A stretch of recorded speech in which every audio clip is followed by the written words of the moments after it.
嗱，我咁中意拍鐵路上蓋嘅樓盤，點可以缺少咗大圍站上蓋嘅柏傲莊啊？大圍站絕對唔係一個普通嘅站，兩條線，東鐵線加屯馬線一共貫穿咗42個站，樓下仲有個大型交通總會，一共20幾條巴士、小巴線，樓下仲有個65萬尺嘅維坊商場，大約有150間商店。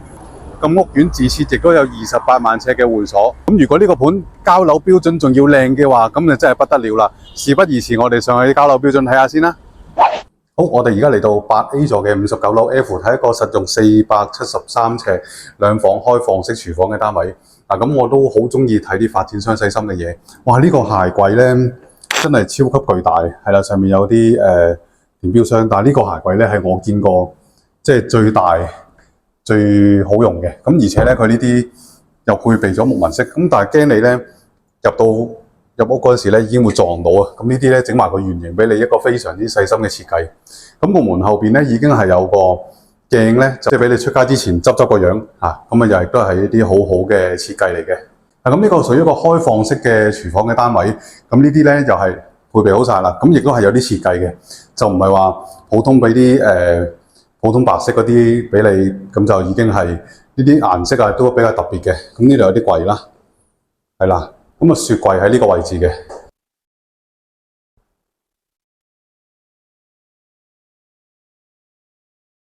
咁嚟到客廳呢邊啦，咁亦都係因為59樓嘅關係咧，個景觀都比較開揚一啲嘅。咁呢邊就屬於一個西南嘅景觀啦，即係都好開揚嘅。咁呢度咧兩邊都做好咗電線同埋天線位噶啦，咁所以兩邊咧都可以擠到電視嘅。咁我哋嚟到浴室呢邊啦，浴室呢邊咧亦都有啲細心嘅設計可以睇下喎。呢度咧佢勾出嚟咧，有啲位可以掛衫啦咁樣。咁但係原來點解咧？咁佢呢度咧收埋咗一塊燙衫板喺度嘅，接出嚟喺呢度燙完之後咧，可以將佢掛喺度，一個好實用又好方便嘅設計，可以收翻埋佢一體化。咁今次頭先嗰個廚房嗰度咧就冇呢個洗衣機啊。咁原來今次個洗衣機咧就擺喺呢度嘅。咁呢度咧你燙完之後咧，可以拉翻塊板出嚟。收埋咧就可以收埋佢啦。咁淋浴間喺呢邊咧，咁亦都配備咗呢啲比較靚少少嘅花灑。咁佢仲有個抽氣槽喺入邊嘅。咁呢度配埋浴室寶啦。咁呢啲設計咧美觀得嚟咧又細心係啦，即係做晒呢啲圓邊咧都驚你撞親嘅。咁嚟到個細房呢邊啦，呢個位咧可以啱啱擠張床啦。咁呢度咧就做一個衣櫃薄薄地。咁呢度咧都可以擠到少少儲物空間嘅。咁嚟到個主人房呢邊啦，呢度咧就係個床嘅位置啦。咁呢度咧可以擠個衣櫃，係啦，做埋上去。咁呢度咧亦都係有個工作平台嘅。我哋嚟到8A 座嘅59A 室，睇一個實用1210尺嘅4房雙套單位。咁呢啲設計頭先都有嘅，不過咧我哋家庭人數可能會多啲啦，咁所以呢啲地方咧都相對多咗嘅。呢度兩個都係嚟嘅。呢啲版面咧，亦都係多咗啲即係全部都係一啲設計嚟嘅，唔係就咁由一埲白色牆俾你嘅。呢啲交樓標準已經有㗎啦。咁一入到嚟呢個咧，一定會俾一個咁大型嘅客飯廳咧係吸引咗嘅。咁呢啲兩邊都已經做好晒天線位插蘇俾你，所以你兩邊擠嘅電視邊邊都可以嘅。不過我覺得呢邊好似咧就大啲啦個電視位。咁呢個景觀咧，亦都係呢個樓盤裏邊最靚嘅景觀嚟嘅，係一個向東城門河嘅景觀嚟嘅。即係佢唔止係一個河景啦，咁佢亦都係一個好開揚嘅景觀嚟嘅。咁呢個位先係一個飯廳嘅位置，咁可以擠啲大型嘅圓形餐台都可以。咁呢度咧，亦都有啲咖啡機啦，咁亦都下邊有個酒櫃嘅。咁如果我話嚟緊世界盃都就嚟啦，咁可能約埋啲朋友上嚟睇波。咁呢啲咧已經有一個雪櫃啦。咁如果你話攞汽水、啤酒啊，小朋友攞果汁嚟飲咧，咁啊唔使特登走去個廚房入邊啦。一個家庭啊，點都有啲凍肉啊、蔬菜生果嗰啲啊嘛。咁呢度咧就先至係佢嘅廚房入邊嘅雪櫃嚟嘅。咁喺呢個位置。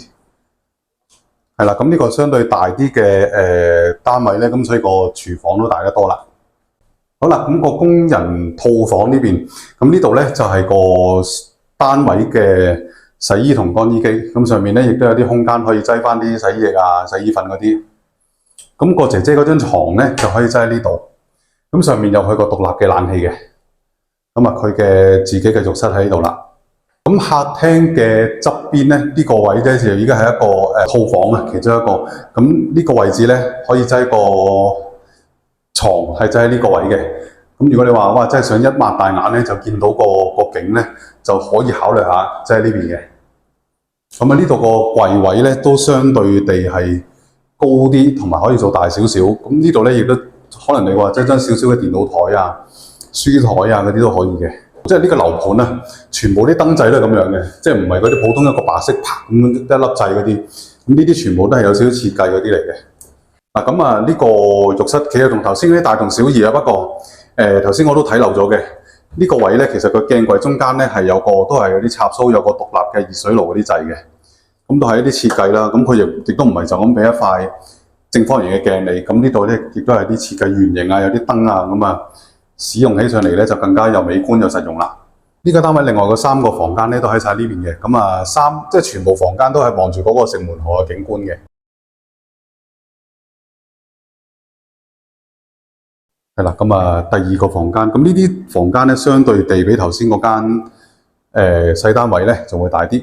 嗱咁今次呢個浴室咧就用咗趟門啦，咁啊亦都個單位比頭先嗰啲大間啲，咁所以呢度咧就有浴缸啦。個主人房呢邊咧都幾夠深嘅，咁所以呢個位雖然個相對比較大啲嘅床之後咧，呢啲位咧都可以做到梳妝台，再做到一啲大啲嘅衣櫃咧都可以嘅，都配備埋嗰個插蘇俾你啦。主人套房呢邊啦，係啦個浴室呢邊，咁啊亦都做好咗呢啲2個洗手盤，係啦，咁啊亦都坐廁喺嗰邊分開進行嘅，咁啊個淋浴同浸浴都可以分開嘅。我哋嚟到8A 座嘅59樓 A 室，睇一個實用797尺3房1套連一個儲物室嘅。咁呢個單位咧，一入到嚟呢個位咧，都係頭先嗰啲啦。咁有呢啲靚嘅設計之外咧，咁啊亦都有翻頭先嗰啲鞋櫃啦。咁一入到嚟走廊呢度前面咧，咁已經係一個儲物室啦。咁啊可以平時將嗰啲唔要嗰啲嘢篋啊，比較少用啲嗰啲可以擺入去啦。咁呢隻間隔咧就比較適合嗰啲唔中意一打開門口咧就直衝或見對住個窗嗰隻啊，嗰隻業主啊，係啦，咁啊呢隻間隔咧都幾好嘅。咁入嚟呢個位咧就個飯廳嘅位置啦，咁可以咧將個飯台咧就真係呢個位嘅。咁啊嚟到呢個客廳嘅位置咧，亦都係啦，兩邊都做好晒呢個天線位。咁呢個單位咧亦都係向東嗰邊咧望翻個城門河景觀嘅。呢啲房間咧都係望住晒呢個開揚嘅景觀，咁亦都做好晒啲隔音玻璃俾你啦。嗱呢個咧亦都係頭先嗰個設計啦。咁啊呢度開完之後咧可以縮入去嘅，咁啊拉出嚟之後咧可以掛咗啲衫上去。咁亦都有頭先嗰啲燙衫板啦，咁啊洗衣機啦呢啲。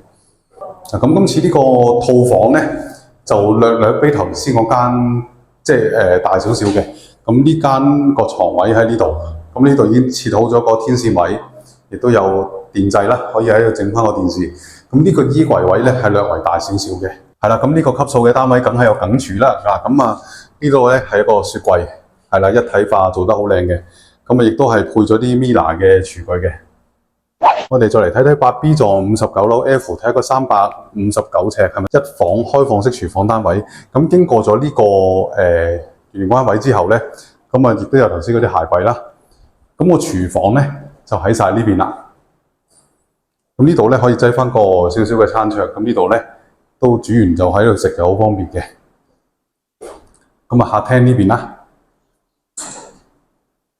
嗱咁個一房單位咧，呢個房間嚟講咧，個空間都 OK 嘅。咁啊呢度擠完個床之後咧，因為佢都驚你個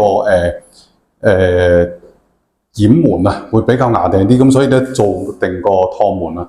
咁呢度就唔需要嘥多個空間嚟留翻俾佢個掩門，係啦。呢隻門就慳位啲，咁亦都係頭先嗰啲晾衫啊、燙衫嗰啲啦。咁我洗衣機都喺呢度嘅。咁今集嘅3大賣點，第一咁梗係講佢嘅交通啦，2條線貫穿咗42個站，加上20幾條嘅巴士、小巴路線。去邊度都咁方便嘅。嗱，咁第2個賣點啦，名牌嘅發展商新世界上面啲間隔個個都咁試正，用料咁講究，咁多細心位，咁加埋佢自己有28萬尺嘅會所，1房、2房、3房、4房全部都有，咁啊好多單位俾大家選擇嘅。嗱，咁第3個賣點啦，咁啊鐵路上蓋嘅物業一向都係收租回報相當唔錯嘅，咁附近仲有好多名校啦、私家醫院啦，咁自然吸引到好多優質嘅租客嘅。咁其實5個站亦都去到中環啊、港島嗰邊返工㗎啦，咁所以呢，租客呢邊絕對唔需要擔心啊。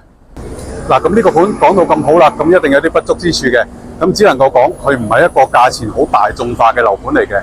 嗱，咁喺2026年嘅5月份，柏傲莊嘅成交量咧係全香港排第2嘅，一共有288宗，咁所以亦都係一個成交相當唔錯、幾活躍嘅樓盤嚟嘅。嗱，咁個樓市咧真係好旺，連我平日嘅睇樓預約咧租買都多嘅，咁所以呢條片咧都真係略遲咗少少先出嘅。咁但係睇翻，其實而家個價錢咧只係回到加息週期前，其實一切只係回到從前啫。咁所以而家買樓咧，亦都係一個好好嘅時間嚟嘅。嗱，咁最近開始咧，我亦都有將啲各個樓盤唔同嘅資訊啦、地產嘅新聞咧，放咗我哋占士邦睇樓團個 IG 嗰度嘅。咁大家可以 follow 呢一個帳號，咁係不定時咧，我哋亦都有好多唔同嘅資訊帶俾大家嘅。咁但係最緊要咧，當然係 subscribe 我哋嘅占士邦睇樓團嘅 YouTube channel 啦。咁嚟緊我哋亦都安排咗好多唔同精彩嘅內容拍攝俾大家嘅。咁大家記住緊貼我哋嘅 YouTube channel 啦。咁中意呢條片嘅朋友咧，記得俾個 like、subscribe 我哋嘅 channel 同埋分享俾其他朋友睇。我哋下一集再見，拜拜。